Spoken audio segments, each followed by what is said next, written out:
A stretch of G. Araneta Avenue in Quezon City has been a notorious flood hotspot for decades. Hence, the president wants the problem fixed for good before the monsoon rains hit next month.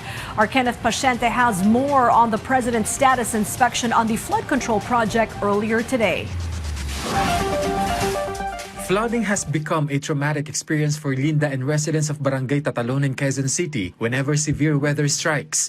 At times, flood waters even reach the second floor of their home. Ang hirap talaga po, sir, kasi yung paglinis, paghakot ng mga gamit, iakyat sa taas. The government aims to address concerns like those raised by Linda. That is why today, President Ferdinand R. Marcos Jr. personally checked the status of the ongoing flood mitigation project in G. Araneta, which began in March last year. As part of the drainage system improvement project, the capacity of the pipes have been expanded from 1.91 cubic meters to 10.18 cubic meters. Because of this, flood water runoff is expected to speed up from more than 19 hours to just over 3 hours. This is also expected to help reduce the presence of stagnant water, road hazards, and traffic congestion. But this is one of the areas that are critical.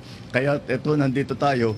But it is not the only area that we are doing this kind of interventions to make sure that we find a way to bring the water na ilabas ang tubig at para naman hindi na masyadong mabaha. Palagay ko, pagdating ng tag-ulan, maghuhukay pa sila ng mga isang metro pa daw. Kulang pa daw yung pagkabawas nila dun sa lupa. 1 metro pa daw. At malamang at mararamdaman na kaagad kapag tayo nasa tag-ulan na, ay makikita natin na malaking mababawasan.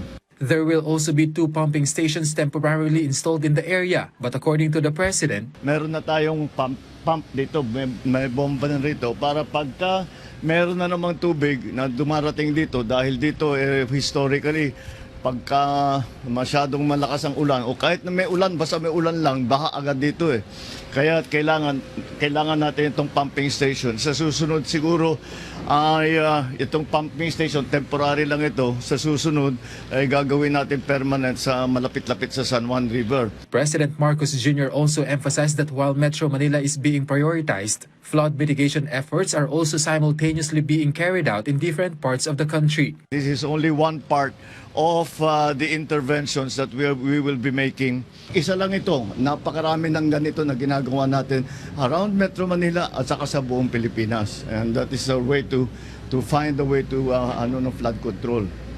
Maganda din kung maayos yan para mabawasan naman ang pagtaas ng baha dito sa aming lugar. Kasi yearly talaga, inabaha talaga kami dito sa Tatalon. Malaking tulong yun sa inyo? Oo, malaking tulong sa amin yun.